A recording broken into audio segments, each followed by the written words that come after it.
কি আর বলবো কাকু, দুঃখের কথা। কালকে রাতে তোমার ছেলে ফাটা একটা মেয়েকে নিয়ে চলে গিয়েছে। লেওড়া, এটা কি মগের মুলুক পেয়েছে নাকি তাই একটা মেয়েকে নিয়ে চলে গেছে? হ্যাঁ কাকা বাবু, আমরা সত্যিই বলছি, মিথ্যা বলিনি। কার মেয়েকে নিয়ে গেছে বে?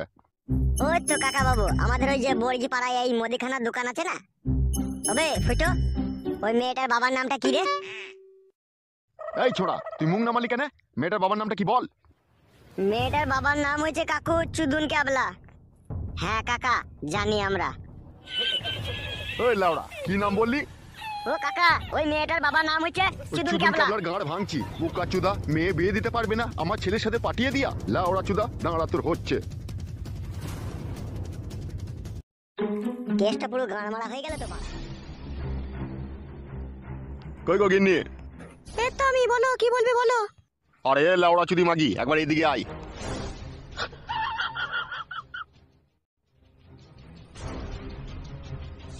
বলো কি বলবে বলো। লেওড়া হয়েছে, সব হরিবল হয়ে গেছে মারা। কে মারা গেল? ড্যাম না চুদি মাগি, মনে যে ভাজা মাছটা উল্টে খেতে জানে না লেওড়া। কি হয়েছে তাই বলো। তোর ছেলে তো একটা মাগি নিয়ে পালিয়ে গেছে রে। শালা খান কি ছেলে যে এই কাজ করবে আমি কখনো ভাবতে পারিনি রে, তাহলে আগেই শালাটার আমি বিয়ে দিয়ে দিতাম। ওই কালাচুদা, তা তুমি আমাকে খিস্তি করছো কেন তা? তুই মাগি কু মাছ কাটা দিসনি, তোর আশকারা পেয়ে পেয়ে ও শালোটা এরকম 12 বৈধ হয়ে গেছে। হ্যাঁ, আমার আজকারাতে হয়েছে, যেমন বাপ তেমন তার ছেলে, আবার আমার দোষ দিচ্ছে। কি বললি লেওড়া চুদি মাগি? আমার জন্য ছেলেটা খারাপ হয়েছে? তুমিও তো রেগে যাচ্ছ কেন? সে বড় হয়েছে, সে যা ভালো বুঝেছে তাই করেছে। লেওড়া বুঝেছে, সে খান কি ছেলে, সে সুরের বাচ্চা আমার পাকা ধানে মই দিয়ে গেল। সে তোমার কি করে গেছে, তুমি তাকে এইভাবে গাল দিচ্ছ? এই ঢ্যামনা চুদি মাগি, গাল দেবো না? সে খান কি ছেলে, আমি কত আশা নিয়েছিলাম তার, আমি একটা বিয়ে শাদী দেবো, একটা অ্যাপাচি আটিয়ার লুবো, 2 ভরি সোনা লুবো, 1 লাখ টাকা ক্যাশ লুবো। খান কি ছেলে সমস্ত আশা আমার বিসর্জন দিয়ে গেল, সুরের বাচ্চা। পরের জিনিসের পানে তোমার তো লোভ কিসে? নিজে ইনকাম করে করো কা। এই মাংমারানি, তোর মনে হয় বাড়িতে থাকার ইচ্ছা নাই। তুমি আমার সাথে কিসের জন্য ঝগড়া করছো সেটা তোমার ছেলেকে বলো কা তুমি তা। সে সুরের বাচ্চাকে আমি এখন পাবো কোথায়? সে তখন মাগি লিয়ে ডিস্কো ড্যান্স করছে। বাবা না যখন, তাহলে চুপ করে থাকো, বেশি বকো না। এই মাগি, বকবো না মানে? তোর ভাইকে ফোনটা কর আর আমাদের বাড়ি আসতে বল, তোর ভাইয়ের সাথে আমার কিছু কথা আছে। আমার ভাইয়ের সাথে তুমি আবার কি করবে? কেলিয়ে দেবো মাগিকে, এখনই কেলিয়ে দেবো। যেটা বলছিস সেটা কর, তোর ভাইকে ফোন কর। কি হচ্ছিল, রিং হচ্ছে নাকি? হ্যাঁ গো হচ্ছে, বকছো কেন তুমিও তো? হ্যাঁ হ্যালো, এ দাদা তুই কোথায় আছিস রে? একবার আমাদের বাড়ি আয় তো। আচ্ছা ঠিক আছে ঠিক আছে, তুই ফোনটা রাখ, আমি আসছি এখনই। দূর, এই কাজের সময় দিয়ে কেন ডাকে কিছু বুঝি না। কি বললো লাউড়া তোর ভাই? আসছে বললো। আমার হয়েছে যত জানের জ্বালা। তুই খান কি ছেলে ভাবিস না তুই আমার বিনা হুকুমে বিয়ে করছিস, তোকে আমি এই বাড়িতে জায়গা দেবো, আমার জীবন থাকতে তোকে আমি কখনো এই বাড়িতে জায়গা দেবো না লাউড়া। সুরের বাচ্চা খান কি ছেলে জীবনটা পুরো নরক বানিয়ে ছেড়ে দিল ফেদা। শোন ভাইপো, তোকে আমি বাড়ি ভাড়া দিতাম না, তার কারণ কি জানিস? আমিও ভালোবাসা করে বিয়ে করেছি, আর ভালোবাসার দুঃখ কষ্টটা আমি বুঝি, সেই জন্য তোকে আমি বাড়িটা ভাড়া দিলাম।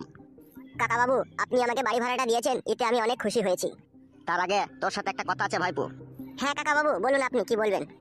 বলছি, তোর কাকিকে যখন আমি বিয়ে করেছিলাম না, বিয়ের 2 দিন পর আমি সিল কেটেছিলাম, বুঝলি তো? তা তুই ভাইপো সেটাই করবি, বিয়ের 2-3 দিন পরে সিল কাটবি, বুঝলি তো? তাহলে ভালোবাসা চিরদিন থাকবে, আর তার আগেই কেটে দিস না, তাহলে ভালোবাসাটা ক্যারাক হয়ে যাবে মাঝ রাস্তায়। কাকা বাবু, সিল কাটার জন্য তো বিয়ে করেছি। লাউড়া, বিয়ে করে সিল কাটবি, না হলে লাউড়া ঘরে থাকতে দেবো না। কি বললাম বুঝতে পেরেছিস তো? আচ্ছা ঠিক আছে কাকা বাবু, তাই হবে, আপনার কথাই হবে, বিয়েটা করেই তারপর সিল কাটবো। আচ্ছা ঠিক আছে, তোরা থাক তাহলে, আমি এখন যাচ্ছি। ময়না, তোমার মন খারাপ কেন জান? আমরা তো ঘর পেয়ে গেছি, এই ঘরেই তো বেলা থাকবো আমরা।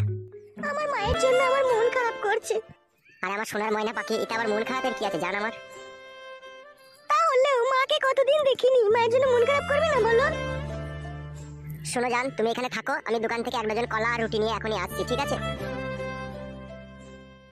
শোনো ফাটা, তাড়াতাড়ি আসবে। আচ্ছা ঠিক আছে সোনা, আমি যাবো আর আসবো। মা বাবার জন্য প্রচন্ড মন খারাপ করছে, মা বাবার সাথে যে বিশ্বাসঘাতকতা করলাম আমি।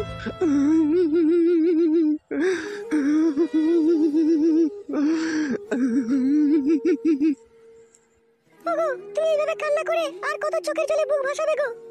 তুমি জানো না গিন্নি, যখন কোনো বাবার মেয়ে ঘর থেকে চলে যায় তার বাবার বুকের ভিতরে কত যে যন্ত্রণা হয় সে বাবাই শুধু জানে। তোমার যন্ত্রণাটা আমি বুঝতে পেরেছি, কিন্তু তুমি আর এইভাবে কান্না করে কি করবে বলো? যা হবার তো হয়েই গেছে। গিন্নি, কিন্তু আমার মেয়ে যে আমাকে সমাজের সামনে আমাকে কলঙ্কিত বাবা হিসাবে পরিচয় দিয়ে গেল বলো। কি আর করবে বলো? তোমার মেয়ে তো একা যায়নি, এরকম হাজার হাজার মেয়ে ঘর থেকে চলে গেছে, তার বাবারাও তো কষ্ট পেচ্ছে নিশ্চয়ই। নিজে না খাইয়ে মেয়েটাকে খাওয়ালাম, নিজে না ঘুমিয়ে মেয়েটাকে ঘুম পাড়ালাম, কত শখ করেছিলাম ভালো একটা ছেলে দেখে ভালো ঘরে বিয়ে দেবো। আমার মেয়ে যে এরকম করবে আমি স্বপ্নেও কখনো ভাবতে পারিনি। সবই আমাদের কপালের দোষ, বুঝতে পেরেছো? 10 মাস 10 দিন গর্ভে ধরে মানুষ করলাম, কত ভালোবাসা দিলাম, তারপরেও যদি ও এরকম করে তাহলে আর কি করবো বলো? গিন্নি, মেয়েরা বড় হয়ে গেলে নিজে বুঝতে শিখলে পারে, কেন এরকম স্বার্থপরের মতো বাবা মার সাথে ব্যবহার করে তুমি বলতে পারো গিন্নি? এই সমাজের দোষ দেবো না নিজের মেয়ের দোষ দেবো না নিজের ভাগ্যের দোষ দেবো, কিছুই বুঝতে পারছি না গো। জানো গিন্নি, কালকে কত লোক আমাকে দেখে হাসি ঠাট্টা করছে। আমি যখন দোকানে বসেছিলাম পাড়ার কয়েকটা লোক বলছে সালা বিয়ে দিতে পারবে না, মেয়েটাকে পাঠিয়ে দিয়েছে, যার যা মুখ আছে সে তাই বলছে। এইসব কথাগুলো শুনে আমার ভীষণ কষ্ট হচ্ছিল গিন্নি কালকে। দেখো যা আবার হয়ে গেছে, তুমি এই 3 দিন থেকে কিছু খাওনি, এসো চারটে খেয়ে নাও এসো। ওগো গিন্নি, আমার খেতে যে ইচ্ছা করছে না, আমার মেয়েকে না দেখতে পেয়ে আমার প্রচন্ড মন খারাপ করছে। এসো এসো খেয়ে নাও গা, মন খারাপ করলেও আর কিচ্ছু করার নেই, সে হারাম যদি মেয়ে যে এই কাজ করবে তা আমরা কি করে জানবো বলো? জানো গিন্নি, আমার ভাবতেও কষ্ট হচ্ছে যে আমার মেয়ে ঘর থেকে বেরিয়ে চলে যাবে। যা হবার হয়ে গেছে, ওসব নিয়ে আর ভেবো না, এসো খেয়ে নাও এসো। বেঈমান মেয়ে, তুই বাবার সম্মান নিয়ে এইভাবে পুতুল খেলা করলি। চুপ করো তুমি, চুপ করো, আর বকিও না। এগুলো লেওড়া ছেলে, এই গুদমারানি ছেলে, এইসব ছেলেকে বাবার পরিচয় দিতেও শালা এক সময় ঘৃণা লাগে আমার। শালা শালা এগুলো ছেলে, শালা এগুলো ছেলে নামে কলঙ্ক। শালা শালা শালা তোকে কি দিয়ে নেবে আমি বাপ হয়ে? শালা যা চেয়েছিস তাই দিয়েছি তোকে। কাল শালা জাঙ্গিয়া নেবো, পরশুদিন মোবাইল নেবো, তারপর দিন গাড়িতে তেল ভরা টাকা নেবো, পরশুদিন বাল ছিঁড়তে যাবো। খান কি ছিলে তোর সমস্ত শখ আহ্লাদ আমি পূরণ করলাম। আর সুরের বাচ্চা, তুই আজকে আমাকে ফাঁকি দিয়ে পরের মেয়েকে বিয়ে করেছিস, তোর গোষ্ঠীর লেতার মারবো, তুই বাড়ি আয় একবার।